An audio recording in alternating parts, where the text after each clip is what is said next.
What does that mean? Sophia whispered. Daniel smiled, but not at her. At Alice. It means my wife is far too kind, he said, taking the tray from Alice and placing it on the table with such force that everyone flinched.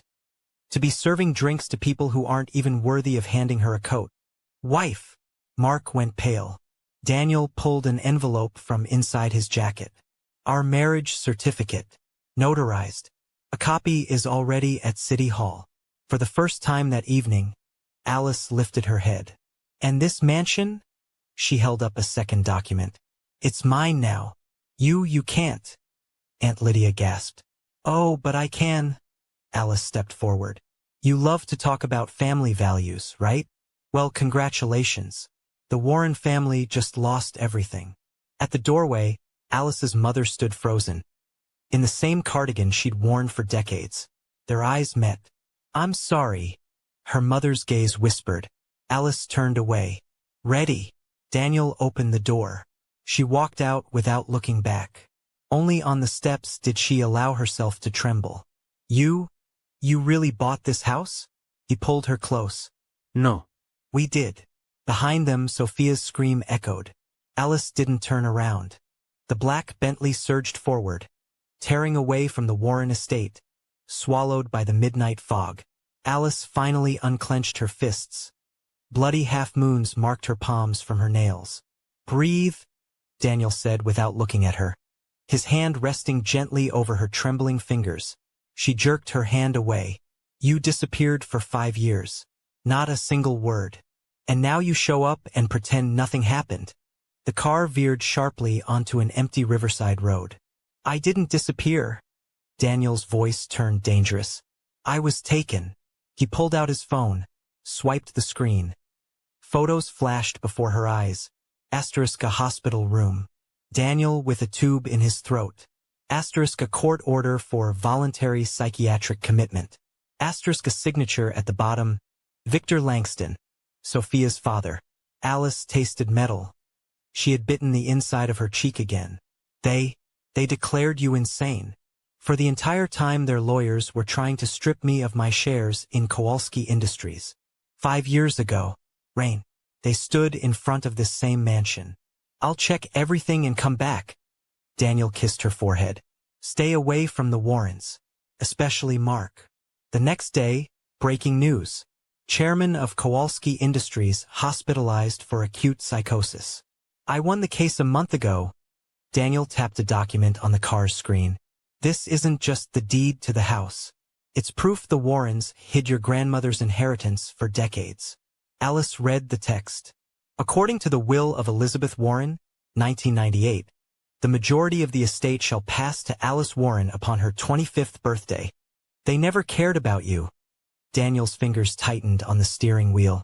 But when they realized that through you, they could also control my shares. Alice's phone exploded with vibrations. Mom, she answered, silence. Then ragged breathing. They knew you'd come. Mark filed a motion. He's trying to declare you mentally unfit. They have a witness. Her mother's voice cut off, as if the phone was ripped from her hand. In the background, Sophia's icy laughter. Come get your precious mommy. And get ready, the press conference is tomorrow. About how their daughter stole family documents. Daniel spun the car around. They want to play our game. Alice suddenly laughed. Cold, joyless. No. Now they're playing by my rules. She opened her notes app, scrolled to a file labeled Requiem. Hundreds of documents, photos, voice recordings. Mark's voice. Sign the papers, and your mom gets her treatment. Sophia. Better get tested. Maybe you've got the same illness your husband had? You recorded them? Daniel squeezed her hand. Every day. She pulled away, dialing a number. Hi, this is Alice Kowalski. Yes, the material will be ready by morning. No, I won't be late. The press conference will start without them. The Bentley stopped in front of an unassuming building. The sign read, Quiet Voice Center for Victims of Domestic Abuse. You built this all these years? Daniel looked at her like he was seeing her for the first time. Alice was already stepping out. Not all of us had the luxury of losing our minds. The center's doors swung open. Her mother stood in the doorway, a bruise darkening her eye. "I'm sorry." The woman collapsed into her arms. They said you stole." Alice held her close, staring past her mother's shoulder at Daniel. "Tomorrow, they'll find out what real stealing looks like." 3:47 a.m. The quiet voice office looked like a war room before a battle. Alice was arranging USB drives on the table, each labeled with precision. Evidence 1 to 18, falsified medical records. Mark's conversations with judges. Swiss account transfers from the Langstons. "Are you sure you want to go public with this?" Daniel asked, pouring coffee. His hand was steady, but his eyes were heavy. Alice clicked her mouse. A surveillance video filled the screen. Sophia, in her father's office, signing the papers for Daniel's voluntary hospitalization. "They wanted a show? Let's give them one. Live." The door burst open. A girl in black stood in the doorway, face hidden by her hoodie. "Late again, little sister," Alice said without looking up. The hood fell back. Their mother gasped. Kate, Catherine Warren. The younger sister everyone believed had died 5 years ago in a car crash. "I was in the car. The one a truck accidentally ran off the road," Kate said, tossing a folder on the table. "Here's the proof. Mark paid the driver." Daniel stood abruptly. You've been inside their team this whole time."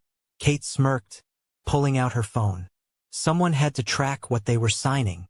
On her screen, a photo of Mark shaking hands with a man in a police uniform.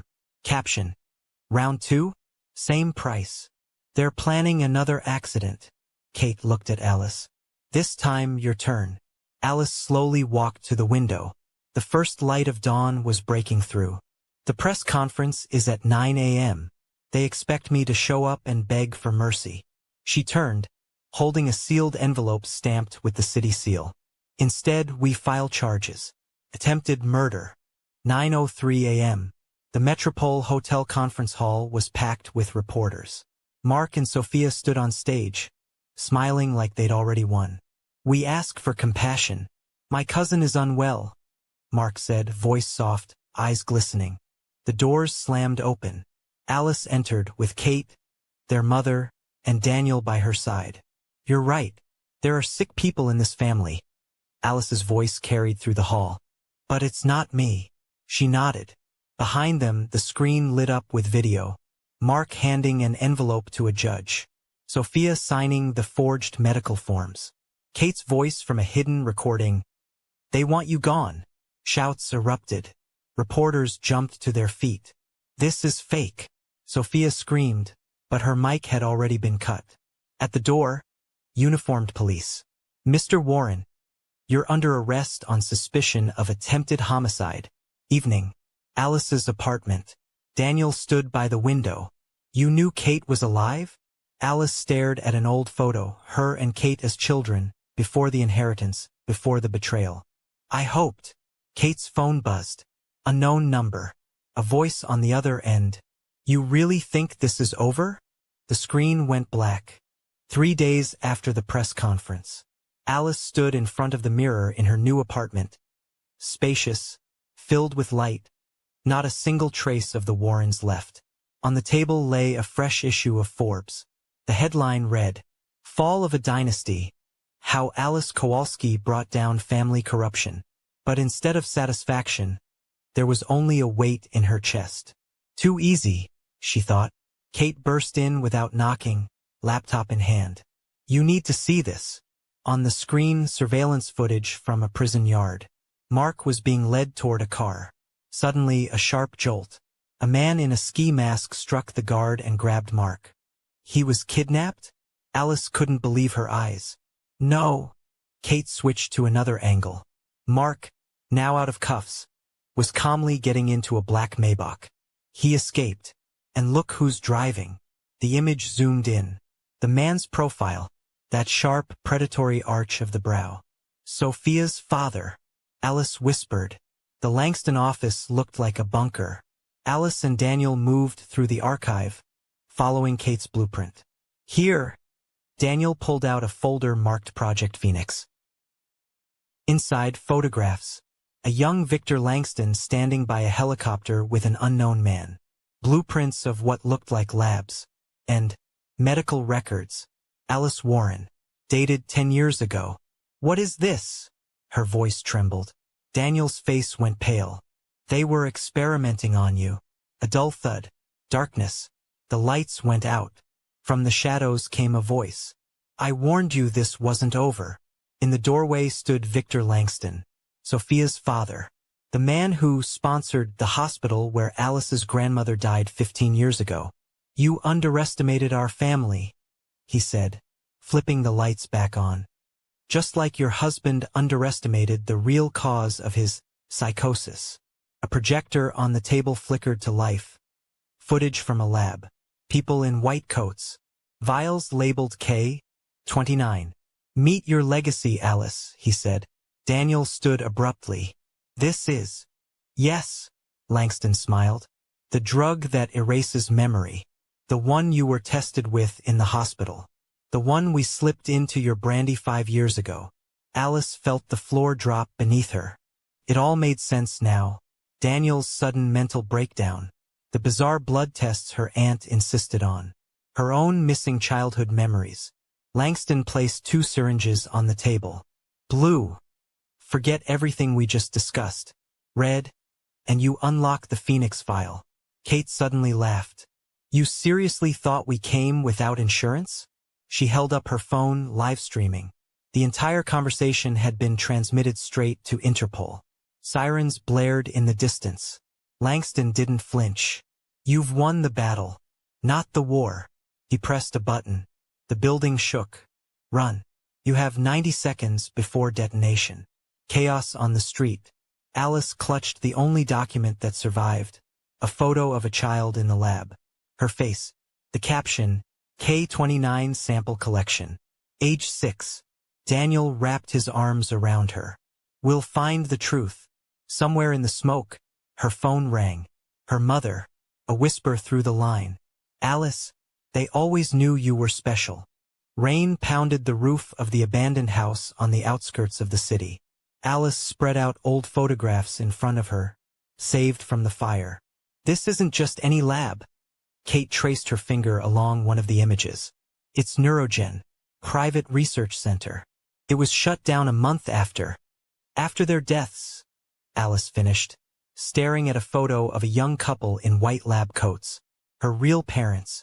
Daniel opened his laptop. A logo appeared on screen. A spider wrapped around a DNA strand. Project Phoenix wasn't just a drug. It was a genetic key. The door burst open. In the doorway stood Alice's mother. Pale, lips cracked. You have to stop. Her voice trembled. They'll kill you. Just like they killed them. Alice stood and slowly approached. You knew. All these years. No answer. Just a quiet moan as the woman collapsed to her knees. I saved you, she whispered. They thought you died in that crash. Flashback. 1998 / night. A car plummets off a cliff. Screams. A flash of light. Alice blinked back in reality. It wasn't an accident. They were eliminated, Kate said, slamming down a newspaper. Scientists die in car crash. Tragic coincidence. Read the headline. Daniel took Alice's hand.